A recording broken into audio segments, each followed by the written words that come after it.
aquele momento da suposta rejeição de Jesus a Nossa Senhora.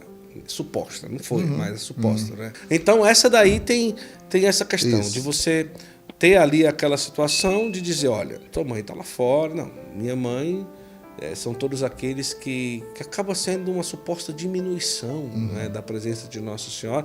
Como explicar essa passagem assim para trazer mais clareza? Perfeito. O ponto inicial é Lucas, capítulo 1, a partir do versículo 26, para frente, mostra um anúncio do anjo Gabriel a Maria. Em dado momento, Maria diz, eis aqui a escrava do Senhor, faça-se em mim segundo a sua palavra. Neste momento, nós temos aqui uma expressão maravilhosa de Maria em grego, idou, redule kyriou. Idou é o eis.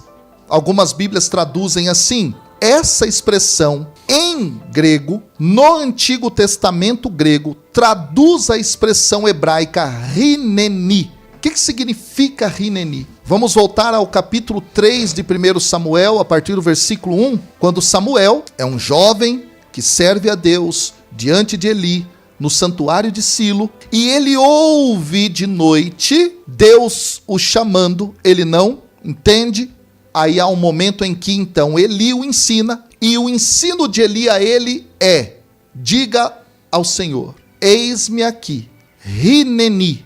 Maria, portanto, repete essa expressão. Essa expressão é dita no Antigo Testamento por grandes figuras, entre elas, o maior nome do Antigo Testamento. Segundo as Escrituras, o maior dos profetas, isso está em Deuteronômio capítulo 18, é Moisés. Onde? Lá no texto do seu chamado, no capítulo 3 e 4 de Êxodo. Maria, portanto, entra na tradição dos grandes homens da Escritura, das grandes figuras bíblicas que estão se colocando à disposição de Deus. Eis aqui, eis-me aqui. Idou, em grego. E aí ela continua, redule kyriou. Dulé é a palavra feminina de doulos, em grego, que significa serva ou escrava. Só que há um detalhe, há dois sentidos aqui, Guto. Primeiro, servo, escravo, é aquele que está realmente, totalmente submetido ao seu senhor. Mas no Antigo Testamento, são chamados servos de Deus somente grandes figuras da Escritura.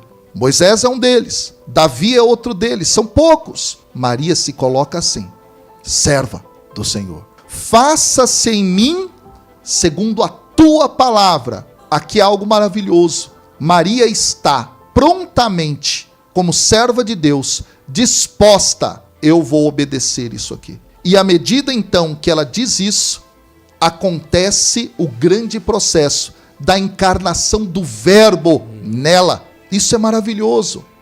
Ela é a mulher da palavra. Se são irmãos, mãe, parentes de Jesus, quem escutam a palavra do Pai, ela foi a primeira a dizer, faça-se em mim, segundo a tua palavra. E ela, mais do que dizer, ela foi a própria casa, o santuário da palavra de Deus encarnada no mundo.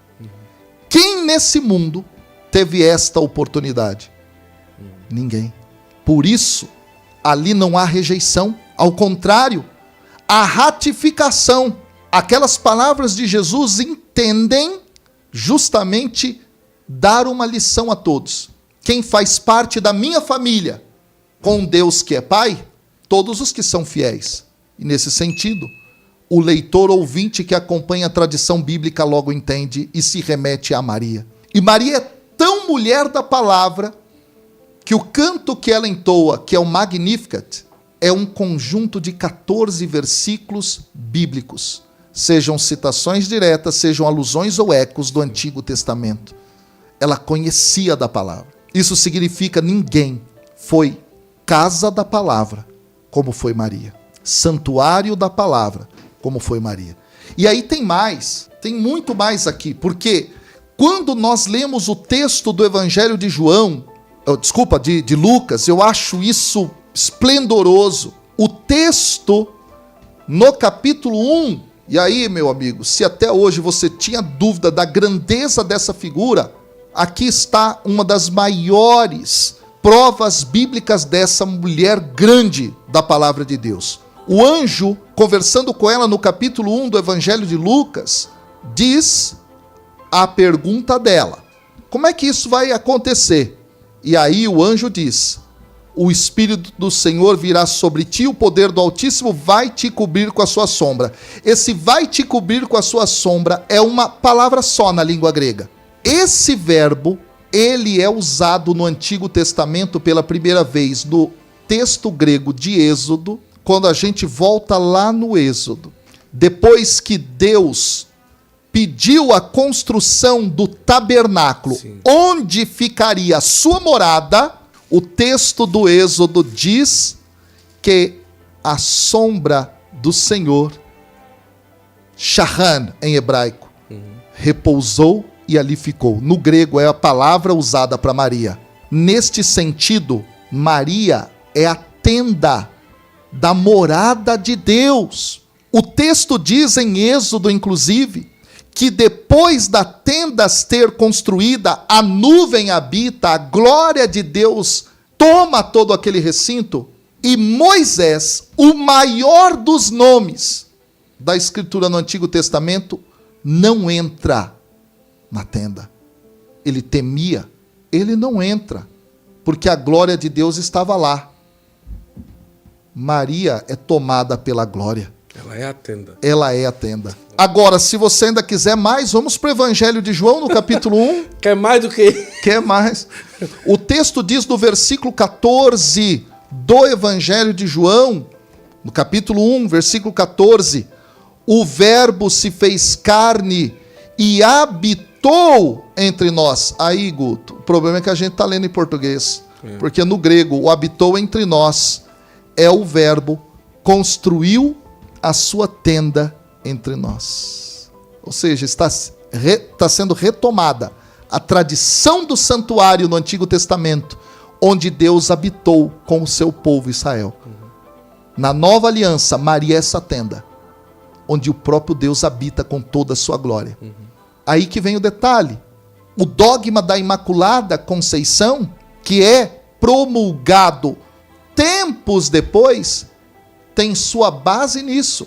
Se Moisés, que era Moisés, não entrou porque se sentia impuro, como é que a glória de Deus habita um lugar impuro? Lembra do Salmo: Senhor, quem entrará no santuário para te louvar? Quem tem as mãos limpas, coração puro.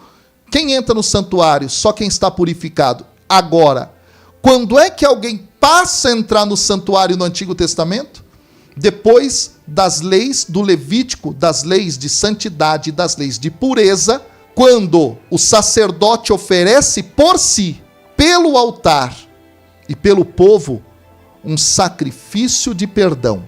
Ou seja, só depois de terem sido perdoados dos pecados é que uma vez ao ano, no dia de Yom Kippur, no dia da expiação, o sacerdote entra lá dentro e ainda entrava com uma corda amarrada para não morrer diante da glória, e se morresse ou desmaiasse, alguém puxava. Agora, como é que, sem nenhum sacrifício, a glória que habita o santuário, sem nenhum sacrifício pelo pecado de Maria, é claro, não precisa, ela não tem, a glória a habita. Se não tem sacrifício, não tem pecado. Não tem sacrifício, não tem pecado. Ela é, desde todo tempo, desde sua concepção, imaculada. Por isso a glória pode habitar nela. Ela é o santuário da nova aliança. E aí, quer mais? Tem mais. No capítulo 1 do Evangelho de Lucas, olha que interessante. Ela vai visitar Isabel, mas não é à toa. Lucas conhece a tradição bíblica. Quando ela vai visitar Isabel, Isabel diz: bendita és tu entre as mulheres, de onde me vem a graça, não é?